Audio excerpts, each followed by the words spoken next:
Today we're going to be discussing how you can go about achieving retirement or financial independence within the next 10 years. I'll be breaking down the exact process you'll want to follow and how you can actually do it with just 3 steps. Now I know that probably sounds a little clickbait, but I think once I actually show you the steps as well as the example I will show you at the end, I think that's when you're going to realize that this is something that's actually achievable. Now welcome back, y'all. If you're new here, my name is Tomy Boboy. I'm actually a former stockbroker and financial advisor. Now on this channel, I focus on talking about all things personal finance because I believe that once you master your finances, then it can lead to you ultimately living a better, happier life. Okay, so if you're someone who's looking to improve your finances, be sure you hit the subscribe button down below so you don't miss any of my future videos. Now let's go ahead and jump into it. Now the idea behind this video actually came from a Business Insider article I did last fall. In that article, they were pretty much asking a series of financial experts one piece of money advice that everyone hates to hear. Now I talked about saving for retirement as soon as possible to make sure that you're able to reach your dream scenario. So whether you want to retire or be financially free in the next 10 years or not, these lessons will still be able to apply to you. Now, if you follow any of the community out there, like FIRE, which stands for Financial Independence Retire Early, a lot of people have you believe that you will need to spend, at least some nights eating ramen noodles, right? Or really cutting down on your expenses. But most of the times you have to spend every night eating that. I'm just kidding. I'm just messing around with you. You really don't have to go to that extreme. Really, all it comes down to is you finding creative ways to decrease your expenses and increase your income, which we'll jump into here in a little bit. But I want to find ways to where you can still be able to enjoy life, but have a set goal to reach a retirement at a set time, right? That you know is going to be coming. I think that just makes it to where you actually have more to live for in life, right? You have now, something that that you're looking forward to.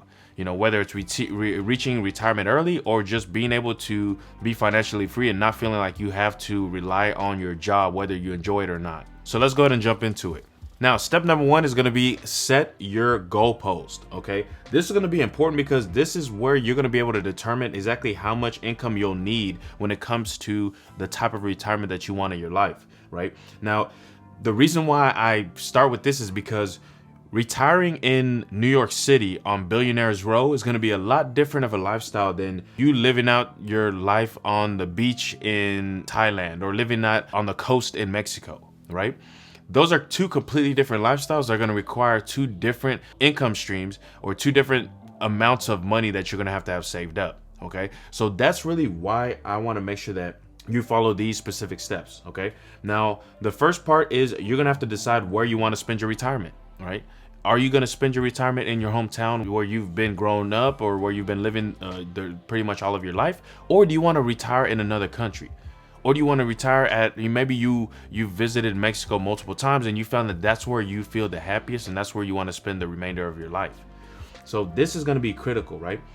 Find out where you want to spend your retirement. Now, guys, I want you guys to, if you already have an idea where you want to spend your retirement, comment down below where you imagine living out your dream retirement and how much money you actually think that it would cost you to live that type of retirement lifestyle. Now, do this before we go through the other steps because I want to kind of get an idea of what you guys think and just kind of a ballpark of how you think that lifestyle would cost you. Now, once you've actually found your dream location, the next thing you want to do is you want to actually go about figuring out how much your monthly expenses would be. Now, the easiest way that I found to be able to do this is by going to a website called Numbeo. Now, Numbeo is great because it actually gives you the exact statistics when it comes to how much things like a loaf of bread might cost or how much gas, 1 gallon of gas might cost you if you were living in this other country. Now, this is going to be able to help you be able to figure out exactly how much your expenses will be because they kind of give you a ballpark estimate of how much it would be for 1 person or how much it would be for like a family of 4, right? So you can kind of gauge based off of what kind of lifestyle you're currently living, how much it would be for that exact lifestyle in another country. On top of it, it's also going to give you an idea how much living would be, right? How much would it cost for you to pay rent for a place? Or how much would it cost for you to actually buy a place out there? Those kind of things. Once you found out exactly how much, a ballpark idea of how much your monthly expenses would be, you now want to multiply that by 12 so we can figure out how much it would cost you for the entire year to live in that country or in that location. Now, once you have that yearly amount, we're now going to use something called the 4% rule to actually calculate how much of a nest egg that you would need to have to be able to survive in that country. Now, the idea of this study was that you could actually withdraw 4% out of your retirement portfolio, and as long as it was at least invested about 50% in the stock market, you could achieve a sustainable withdrawal rate. So that meant that you could pretty much withdraw 4% for the rest of your life and not have to worry about your nest egg ever running out. An example would be that, let's say that I had a nest egg of $1 million at retirement.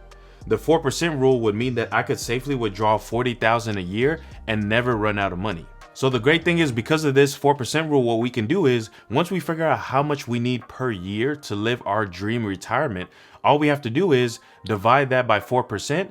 And that's going to tell us how much money that we need to save up before we can actually go into retirement. Now, step 2 is going to be calculating your starting spot.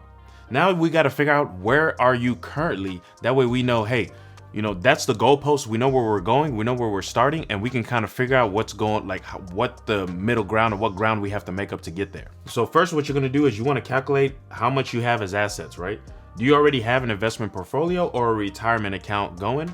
Maybe you have your house that's already paid off. Maybe you even have a savings account. All of these things are assets that you want to account for, because they're things that are going to help you be able to reach your goals even faster. Once you've done that, the next part that you want to do is you want to actually calculate how much you have as liabilities.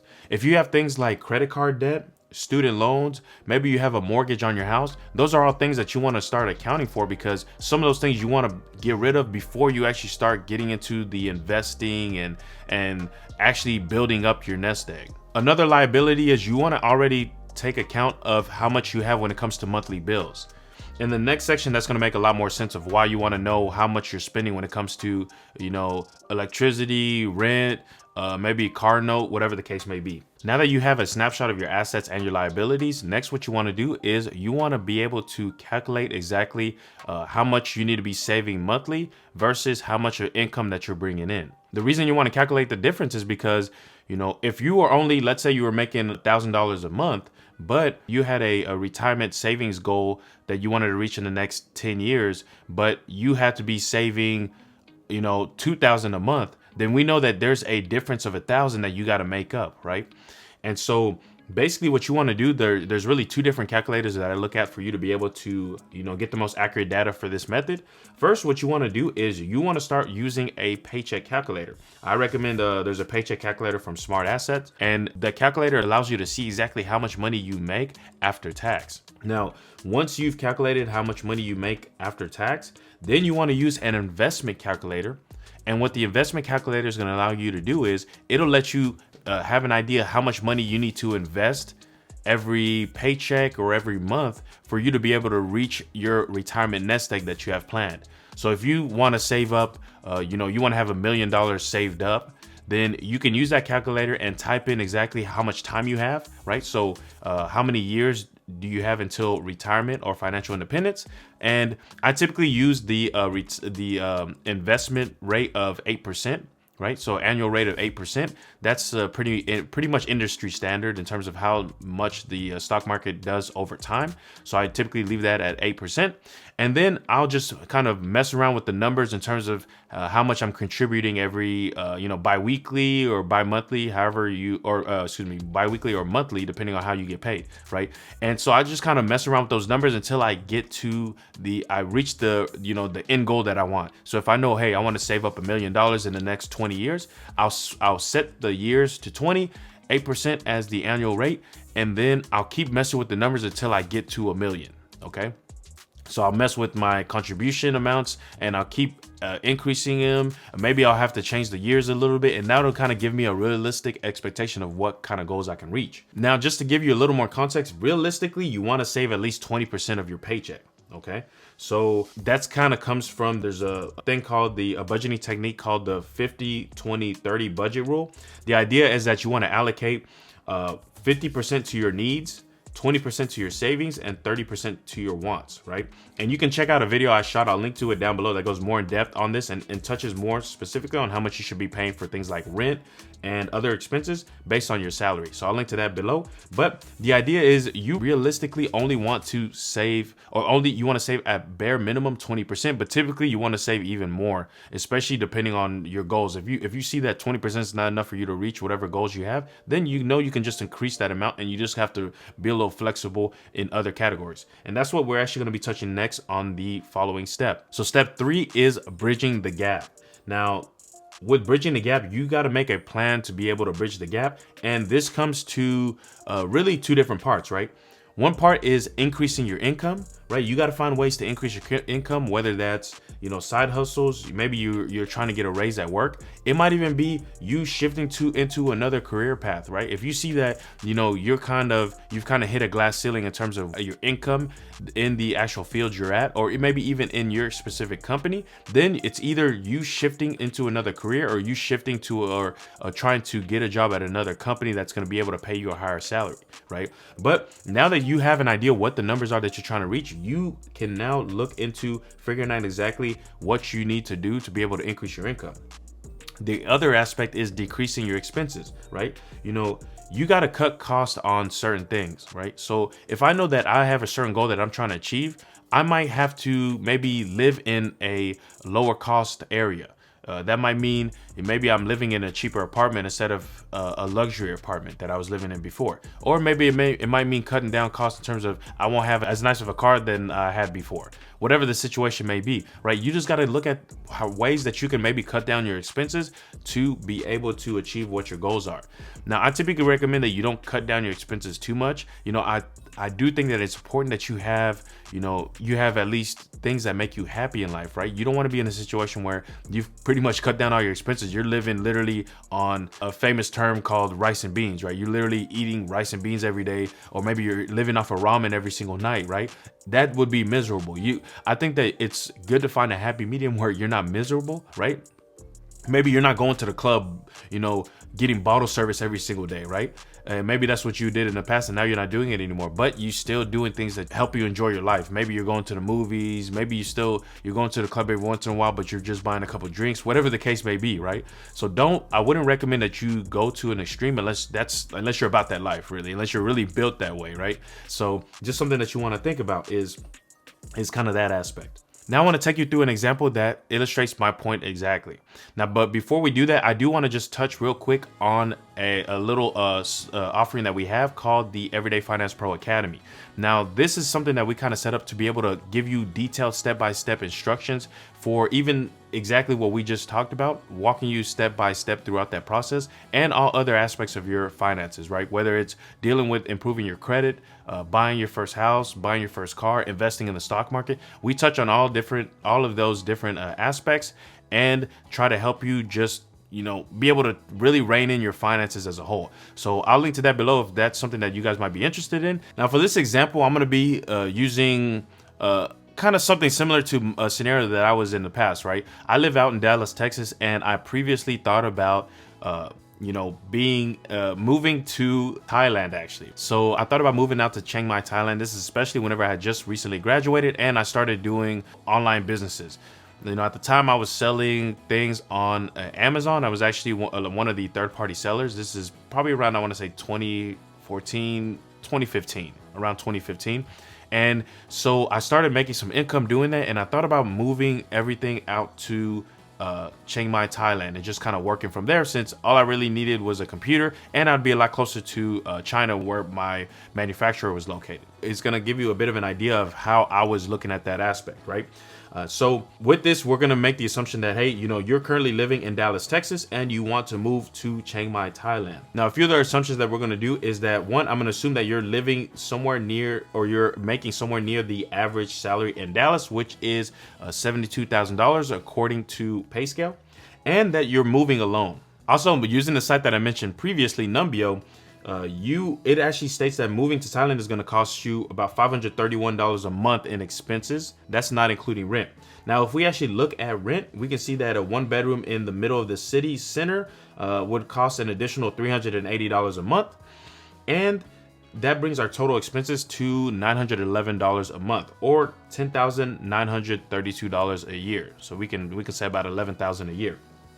Now, Using the 4% rule, right, we can divide that amount by 4%, and we find out that we need $273,300 for us to be able to reach retirement. So once we've actually reached that $270,000 nest egg, we can now retire in Thailand and be able to withdraw the 4% every year. Now, next, what I did is I used the paycheck calculator from Smart Assets, and I was able to figure out exactly how much I need to keep and invest for me to be able to reach this goal within 10 years. So I realized that, hey, first off, with my paycheck calculator, you know, I was basically making $3,966 per month after tax. And when it came down to it, when I used the investment calculator, I realized that I would need to invest $700 per paycheck to get almost $280,000 after 10 years. Okay, so it was feasible for me to do. I would just need to really make sure that I was saving $700 per paycheck. Okay, so in that scenario, of course, it could be a little tight, especially in the beginning. This scenario doesn't even account for, hey, you might get a job increase. You know, you might end up getting into another field. You might end up finding a side hustle that could earn you additional income, right? This is just looking at the basics of, hey, let's say that my salary literally stayed the same for 10 years, okay? This would still be able to work, right? Of course, there's gonna be other factors that come into play. That's why in our EF Pro Academy, we typically talk about, you know, you readjusting and re-looking at your roadmap and re-looking at what your game plan is every year. You know, towards the end of the year, looking at it and figuring out exactly if you're still on track to hit what your goal was, or maybe there might be times where you realize, oh man, I'm kind of falling behind a little bit. There's different things that I need to do to be able to speed up the process. Or it might be the opposite. You might realize, hey, a lot of things have changed for me, and now I'm actually going to be able to hit my goals a lot sooner than I thought.